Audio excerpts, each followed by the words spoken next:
எம்எல்ஏக்களுக்கு car கொடுப்பது தொடர்பாக சட்டசபையில் காரசார விவாதம் நடைபெற்றது.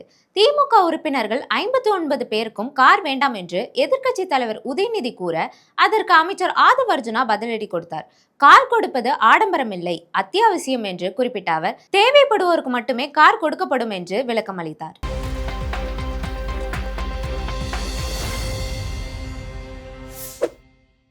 சட்டமன்ற உறுப்பினர்களுக்கும் புதிய வாகனம் இந்த அரசு வழங்குவதாக முடிவெடுத்து அறிவிச்சிருக்கிறீங்க. எங்களுடைய திராவிட முன்னேற்ற கழகத்துடைய நிலைமை இந்த அரசில் சபையில் நான் பதிய வைக்க விரும்புகின்றேன். ஏற்கனவே தமிழ்நாடு அரசு கடும் நிதி நெருக்கடியில் இருப்பதாக மாண்புமிகு முதலமைச்சர் அவர்களே கூறி வருவதால் எங்களுடைய கழக தலைவர் மாண்புமிகு முன்னாள் முதலமைச்சர் திரு முத்துவேல் கருணாநிதி ஸ்டாலின் அவர்களின் அறிவுறுத்தலின் பேரில் திராவிட முன்னேற்ற கழகத்தைச் சேர்ந்த 59 சட்டமன்ற உறுப்பினர்கள் இவ்வாகனங்களை பெறுவதில்லை என்று முடிவெடுத்துள்ளோம். மேலும் அரசுக்கு ஏற்படுகின்ற தேவையற்ற செலவுகளை குறைக்கின்ற நோக்கத்தில் மாண்புமிகு சட்டமன்ற உறுப்பினர்கள் தங்களது தேர்தல் வேட்பு மனுவில் குறிப்பிட்டுள்ள பொருளாதார சூழலை கவனத்தில் கொண்டு பொருளாதாரத்தில் நலிவடைந்துள்ள உறுப்பினர்களுக்கு மட்டுமே இந்த அறிவிப்பின் கீழ் வாகனம் வழங்க வேண்டும் என்பதை இந்த அரசினுடைய கவனத்திற்கு தாங்கள் எடுத்து செல்ல வேண்டும் என்று கேட்டுக்கொள்கின்றேன். பதிவு பண்றோம். அப்ப விசிகேல இருந்து ரொம்ப ஏழ்மையா இருக்கக்கூடிய ஒரு உறுப்பினர் கேட்கிறாரு. அவருடைய குரல் யார் யாரெல்லாம் பஸ்ல வராங்க, யார் யாரெல்லாம் ட்ரெயின்ல வராங்க, அவருடைய குரலா இருந்துச்சு. அப்ப முதலமைச்சர் அனௌன்ஸ் பண்ணும் பொழுது பொதுவா அவையை பொறுத்த வரைக்கும் எல்லோரும் சமம்னு நினைக்கக்கூடிய ஒரு முதலமைச்சர், அதுதான் ஒரு புரோட்டோகால்.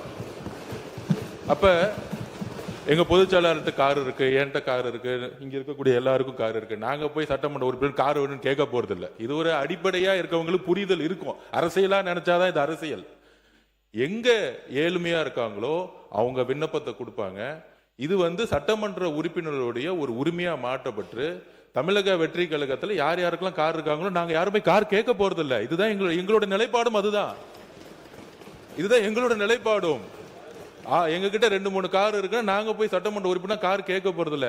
நம்ம மன்னார்குடி எம்எல்ஏ சொன்னாரு, என்கிட்ட 4 கார் இருக்கு, ஆனா என்னுடைய தனிப்பட்ட கார்ல போகும்போது அரசு அதிகாரிகள் முன்பு அரசு கார்ல போனா நான் ஒரு மரியாதை இருக்கு. இப்ப மாண்புமிகு எதிர்க்கட்சி தலைவர்கிட்ட 2-3 வீடு இருக்கு, ஆனா அரசு பங்களால இருக்கிறாருல்ல. அவர் லெட்டர் என்கிட்ட தான் கொடுத்தாரு, பொதுப்பணித்துறை அமைச்சரா என்கிட்ட தான் கொடுத்தாரு. எனக்கு அரசு துறையுடைய பங்களா வேணும்னு கொடுத்தாரு. உடனே நம்ம கேட்க முடியுமா? மாண்புமிகு எதிர்க்கட்சி தலைவருக்கு 2-3 பங்களா இருக்கு, அதனால அரசு துறை பங்களா கொடுக்க மாட்டோம்னு சொல்ல முடியுமா? எங்களுடைய முதலமைச்சர் சொன்னாரு, அவர் கோரிக்கை கொடுத்தாரு, உடனடியா கொடுத்துருவோம்னு சொன்னோம். இது உடனே இல்ல இங்க இருக்கவங்க எல்லாருக்கும், அதாவது இங்க இருக்க எல்லாருக்கும் பங்களா கொடுக்கலாமான்னு கிடையாது. இது ஒரு புரோட்டோகால், அவ்வளவுதான். இந்த புரோட்டோகால்ல அமைச்சர்களுக்கு கார் கொடுக்கப்படுது, வீடு கொடுக்கப்படுது, 4 உதவியாளர் கொடுக்கப்படுறாங்க. அப்ப சட்டமன்ற உதவியாளர் கிடையாது, சட்டமன்ற வீடு கிடையாது. சட்டமன்ற உறுப்பினர்களுக்கு நீங்க உங்களுடைய தேர்தல் பத்திரத்துல கார் இல்லைன்னு சொல்லலாம், வீடு இல்லைன்னு சொல்லலாம், 10,000 ரூபாய் பணம் இருக்குன்னு சொல்லலாம். ஆனா எங்க கிட்ட பல்வேறு சட்டமன்ற உறுப்பினர்கிட்ட எங்க கட்சியில சொந்த வீடு இல்லாதவங்க இருக்காங்க, கார் இல்லாம இருக்காங்க. அது மாதிரி மற்ற கட்சிகளையும், தாவேகா மட்டும் இல்ல, எல்லா கட்சியும் கம்யூனிஸ்ட் தோழர்கள் அங்க இருந்து வராங்க. அந்த மாரிமுத்து அண்ணன் கிட்ட கார் கிடையாது. இதுதான் கம்யூனிஸ்ட் தோழர்களுடைய நிலைப்பாடு. அப்ப ஒரு அறிவிப்பு வரும் பொழுது இந்த கட்சியோடைய சட்டமன்ற உறுப்பினர், இந்த கட்சியோடைய உறுப்பினர்களுக்கு அறிவிப்பு வராது. முதலமைச்சர் பொதுவா எல்லோருக்கும் ஒரு அறிவிப்பை கொடுக்கிறாரு. அதுல தமிழக வெற்றி கழகத்தோட நிலைப்பாடு, ஏற்கனவே கார் இருக்கவங்க அப்ளை பண்ண மாட்டாங்க, இதுதான் நிலைப்பாடு. இது எல்லா கட்சியோட நிலைப்பாடு அப்படிதான். ஆனா அறிவிப்பு தனி செயலாளர் அறிவிப்பு, ஒரு சட்டமன்ற உறுப்பினர் 3 லட்சம் மக்களை போய் பார்க்க வேண்டிய நிர்பந்தம் இருக்கு, அவரோட தொகுதிக்கு போக வேண்டிய நிர்பந்தம் இருக்கு, ஊர்ல இருந்து வர வேண்டிய நிர்பந்தம் இருக்கு. அதனால இது ஒரு உரிமையா பண்ணிருக்கார தவிர இதுல ஆடம்பரம், காருங்கிறது ஆடம்பரம் கிடையாது, மக்களை சந்திக்கக்கூடிய ஒரு தேவை. ஊழல் இல்லாத சட்டமன்ற உறுப்பினர்களுக்கு கார் இன்னைக்கு தேவையான மக்களை. எதிர்க்கட்சி தலைவர் அமைச்சர் அந்தஸ்தில் இருக்கிறார், அவருக்கு அது அவருடைய உரிமை, அரசாங்கம் தருகிறது. அவர் அந்த அரசாங்க வீட்டில் இருந்து பணியை கவனிக்க வேண்டும் என்பதற்காக அந்த வீட்டை கேட்டு வாங்கியிருக்கிறாரு. ஆனால் இப்போ நாங்கள் கார் வேணான்னு தானே சொல்கிறோம். உங்கள்கிட்ட வேணும்னு நான் கேட்குறேன், கார் வேணான்னு சொல்கிறேன். அவர் சொல்கிறார் 2-3 கார் வச்சுருக்கோம், இங்கே கூட அந்த நிலையில் தான் இருக்குது அப்படிலாம் சொல்கிறார். நான் கார் வேணாம், ஏற்கனவே அரசாங்கம் செலவு வைக்குது, கார் வேணான்னு சொல்கிறேன். அவர் உடனே முதல்ல ஏற்கனவே இருக்கிற தேர்தல் பணியில் இருந்தது 10,000 தான் இருக்குது, கார் இல்லைன்னு சொன்னால் நீங்கள் இது தப்பு தானே நாங்கள் சொன்னால் கேஸ் போடுங்களேன் கேஸ. ஏங்க உண்மைதானே சொல்கிறேன், உண்மை. அந்த தேர்தல் நிற்கும் போது கொடுக்குற அவிடவிட்டில் என்ன இருக்காதான் அதை கொடுக்க முடியும். எனவே எதை எடுத்தாலும் ஒரு குதர்க்கமாக பேசினா எப்படி சரியா இருக்கேன்? அவரு நீங்க வீட்டில் வந்து காரு வேணான்னு தானே சொல்றோம், உங்களுக்கு செலவு கம்மி பண்ணுன்னு தானே சொல்றோம். அதுக்காக ஒருத்தர நீங்க வந்து 4 வீடு வச்சிருக்க 3 வீடு வச்சிருக்கேன்னா தெரியுமா? அமைச்சருக்கு தெரியுமா என்பது தெரியல. அமைச்சர் இப்போ சொந்த வீட்டில் இருக்கிறார், ஆனால் அந்த அரசாங்கம் அந்த வீட்டுக்கு வாடகை கொடுக்குது. அது தெரியுமா அவருக்கு? அமைச்சருக்கு வீடு சொந்த வீட்டில் இருந்தா கூட அதுக்கு வாடகை கொடுக்குறாங்க. அதை ஒன்று வேணான்னு எழுதி கொடுங்க. இதுதான் நாங்க சொல்றோம். அவர் பேசி முடிக்கட்டும். இதுதான் நாங்க சொல்றோம். எதிர்க்கட்சி தலைவர் சொல்லும் பொழுது அவர் சொல்லக்கூடிய வார்த்தைகள் அரசியல் ரீதியா மாத்துற மாதிரி வார்த்தை. அரசினுடைய நிதி சுமையை கருதி அப்படிங்கிற மாதிரி வார்த்தைகள்லாம் சொல்லும் பொழுது அது ஏதோ நாங்க ஏதோ அரசினுடைய நிதி சுமை எங்களுக்கு தெரியாத மாதிரியும், இதை வந்து ஏதோ ஒரு வசதி வாய்ப்புக்காக செஞ்சு கொடுக்கிற மாதிரியும், இது ஒரு ஆடம்பரம் மாதிரியும் சில வார்த்தைகள் வருது. அதுதான் நாங்க பதிவு பண்றோம்.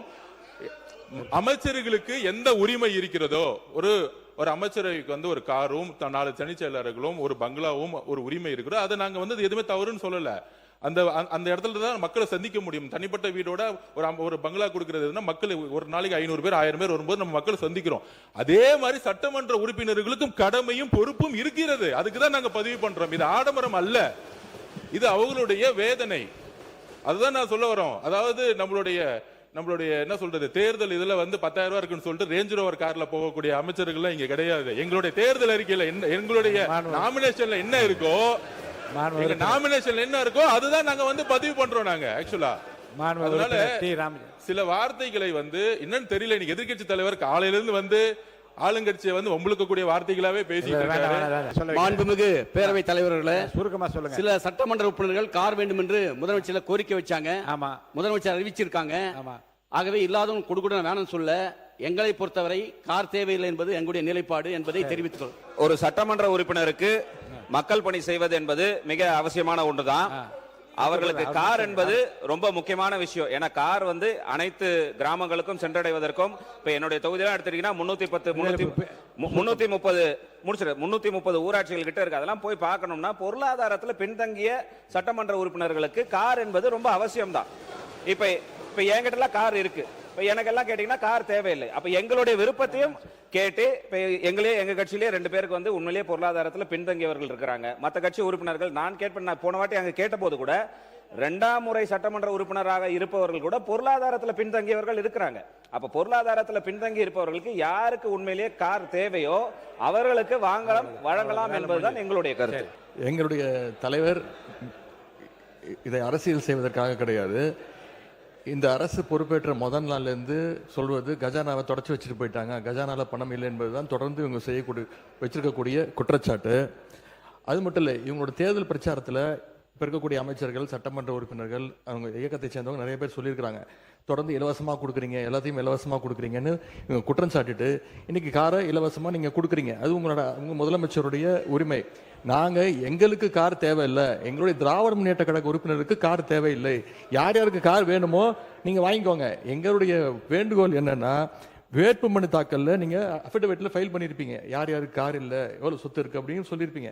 அதுக்கு தகுந்த மாதிரி அவங்களுடைய வசதி வாய்ப்புக்கு ஏற்ற மாதிரி கார் வாங்கி கொடுங்க என்பதுதான் எங்களுடைய. இந்த சட்டமன்ற உறுப்பினர்களுக்கு இந்த கார் தேவைங்கிறது ஒரு சர்ச்சையாக பேசப்படுகிறது. பல ஆண்டுகளுக்கு முன்பே மாண்புமிகு முன்னாள் முதலமைச்சர் டாக்டர் கலைஞர் கருணாநிதி அவர்களால் 300க்கும் அதிகமான யூனியன் சேர்மன்களுக்கு அரசு தரப்பில் வாகனம் வழங்கப்பட்டுச்சு. இது ஒன்றும் புதுசு இல்லை. அப்போல்லாம் நிதி நிலைமை அப்பவும் இப்படி தான் இருந்தது. அப்போல்லாம் கேள்வி கேட்காம இப்போ ஒரு சட்டமன்ற உறுப்பினர்களுக்கு கிடைக்கிறது கேள்வி கேட்கறது சரியானதாக பண்ணுவோம். பேரவைத் தலைவர்களே, அன்னைக்கு அனௌன்ஸ்மெண்ட் என்னன்னா, அனைத்து சட்டமன்ற உறுப்பினர் தான் அனௌன்ஸ்மெண்ட். நல்லா புரிஞ்சுங்க. ஆமா, இப்போ நாங்கள் சொல்கிறோம் அனைத்து சட்டமன்ற உறுப்பினர் சொன்னால் எல்லாம் சேர்த்து தான் சொல்லியிருக்கீங்க. ஆமாம், எங்கள் கட்சி தலைவர் சொல்கிறாரு, ஏற்கனவே வந்து அரசாங்கம் கடன் பட்டு இருக்கிறது, விவசாயிக்கு முழுமையாக தள்ளுபடி செய்யலை, இப்படிப்பட்ட நிலையில் நமக்கு கார் வேணாம் அப்படின்னு எங்களை அறிவுரை சொல்றாரு. அதனால திமுக சார்பா இருக்கிற 59 உறுப்பினர் தான் நாங்க எங்களை வேணான்னு சொல்ற மொழிய அந்த பத்திர வேணாம் நீங்க வாங்காத அப்படின்னு நாங்க சொன்னோம். எங்களோட துணைத்தலைவர் அதான் சொன்னார். அதை புரிஞ்சிக்காம அரசியல் பண்றீங்க இதுல என்ன அரசியல் இருக்குது? ஒண்ணு. ரெண்டாவது, இப்ப 59 சட்டமன்ற உறுப்பினர் வந்திருக்கிறோம். எல்லாருக்கும் வீடு கொடுத்துருக்காங்க. கொடுக்க முடியாது. அரசாங்கத்துக்கு எப்பொழுதும் எதிர்க்கட்சி தலைவர் அந்தஸ்து இருக்கிற பொழுது அவர் அமைச்சருக்கு இணையானவர்கள் என்று அமைச்சருக்கு என்னென்ன வசதியோ அந்த வசதி தராங்க. இது அரசாங்கம் போட்டிருக்கிறது. நீ நானும் பார்த்துல அது புரோட்டோகால். அது அந்த புரோட்டோகால் அப்புறம் அரசாங்கம் தான் நீங்க கொடுத்துருக்கீங்க. அப்புறம் அரசாங்கமே கொடுத்துட்டால் குறை சொன்னா என்ன அர்த்தம்? அதுவும் தவறு. அதனால புரிஞ்சுன்னு பேசுங்க. ரெண்டாவது, நாங்க எங்களை பொறுத்த அளவுக்கு நீங்க கஞ்சாடை காட்டினால துணைத்தலைவர் காட்டினாவே நாங்க ஒத்துழைக்கிறோம். ஆனா சட்டமன்றம் பெரும்பான்மையாக பிரச்சனைக்கு யாரு ஆளாகிறாங்க? அந்த பகுதியில் இருக்கிறதா பிரச்சனை எழுப்பி உங்களுக்கு ஒத்துழைக்கல. சிறுபான்மைத்துறை அமைச்சர் அவர்கள் சொன்னார், சேர்மனுக்கெல்லாம் தலைவர் கலைஞர் கார் கொடுத்தார். சட்டமன்ற உறுப்பினருடைய பணி வேறு, உள்ளாட்சி பிரதிநிதிகள் உள்ளாட்சியிலே தலைவராக இருக்கிறவருடைய பணி வேறு. அவங்க நேரடியாக ஒவ்வொரு இடத்துக்கும் சென்று பார்க்க வேண்டும். உள்ளாட்சித்துறை அமைச்சர் கொஞ்சம் இருங்க. காரு எங்களுக்கு வேணான்னு சொன்னதுக்கே இவ்வளவு கோவப்படுறீங்க. கொடுத்தேன்னு சொல்றாரு. ஒரு உள்ளாட்சி துறையில சேர்மனா இருக்கிறவரு, 30 பஞ்சாயத்தை பார்க்கிறவரு, 30 பஞ்சாயத்தை நிர்வாகத்தை பார்க்கிறவரு. சார், செக் பவர் உங்களுக்கு இருக்கா?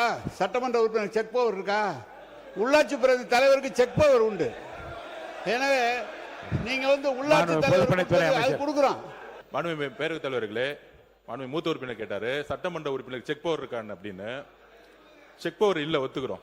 ஆனால் மக்களுடைய எதிர்பார்ப்பு என்ன தெரியுமா? அந்த புதிய சட்டமன்ற எதிர்பார்ப்புன்னா, பெரும்பாலும் தேர்தலில் நாங்க பிரச்சாரத்துக்கு போகும்போது சொன்னது, நிறைய இடத்துல எம்எல்ஏவை நாங்க பார்த்ததே கிடையாது.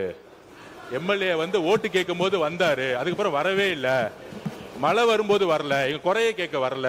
ஏன் தொகுதியிலேயே அது இருந்துச்சு, எம்எல்ஏ ஆபீஸ் கூட இல்லைன்னு. அப்ப மக்களுடைய எதிர்பார்ப்பு என்னன்னா, சட்டமன்ற நாங்க தேர்ந்தெடுக்கப்பட்டு எங்களுடைய கோரிக்கையை நிறைவேற்றுறது எங்களை முத பாருங்கன்னு சொல்றாங்க. அப்ப பாருங்கன்னு சொல்லும்போது நடந்து போய் பார்க்க முடியாது. ஒவ்வொரு சட்டமன்றத்தோட இடத்துல பார்க்கும்போது கிட்டத்தட்ட 3 லட்சம் பேர் இருந்தாங்கன்னா, இப்ப 7 வார்டு இருக்கு என் தொகுதியிலனா, 7 வார்டு நம்ம நடந்து போய் பார்க்க முடியாது. அப்ப இது ஆடம்பரம் கிடையாது. இது அரசியல் ரீதியா நம்ம அமைச்சருக்கு எப்படி மூத்த உறுப்பினர் சொன்னாரோ அது அரசே கொடுத்திருக்கும். சட்டமன்ற உறுப்பினர்களுக்கு இது ஆடம்பரம் கிடையாது. ஒவ்வொரு சட்டமன்ற உறுப்பினர் மக்களை போய் சந்திக்க வேண்டும் என்ற எண்ணத்தில் தான் மாண்புமிகு முதலமைச்சர் இந்த காரை அனௌன்ஸ் பண்ணியிருக்காரு. மக்களை சந்திக்க வேண்டும், இதுதான் முக்கிய கோரிக்கை. சந்திக்கும் போதுதான் அனைத்து டிபார்ட்மெண்டோடைய ஒவ்வொரு ஆபீஸ்க்குள்ள போய், இப்ப நீங்க உள்ளாட்சி துறையெல்லாம் ஆபீஸ்ல உட்கார்ந்துட்டு ஒரு சட்டமன்ற உறுப்பினர் கேள்வி கேட்கும் போது அந்த அதிகாரிகள் உள்ளபடியே ஒரு பயம் வரும். இல்ல வீட்டுக்குள்ளேயே உட்கார்ந்துகிட்டு நம்ம ஒரு அரசியல் செய்ய முடியாது. மக்களுடைய தேவைகளை ஒவ்வொரு தெருவா செய்யணும். அதுக்குதான் இந்த இதை தவிர இது ஆடம்பரம் கிடையாது. எதிர்கட்சி தலைவருடைய நிலைப்பாடுல நாங்களும் இருக்கோம். யார் யாருக்கெல்லாம் கார் இருக்கு அவங்க ஆட்டோமேட்டிக்கா யாரும் அப்ளை பண்ண போறது இல்லை. ஆனா ஒரு முதலமைச்சருடைய அறிவிப்பு பொதுவான அறிவிப்பா தான் இருக்க முடியும். இதுதான் ஒரு அரசுடைய புரோட்டோகால்.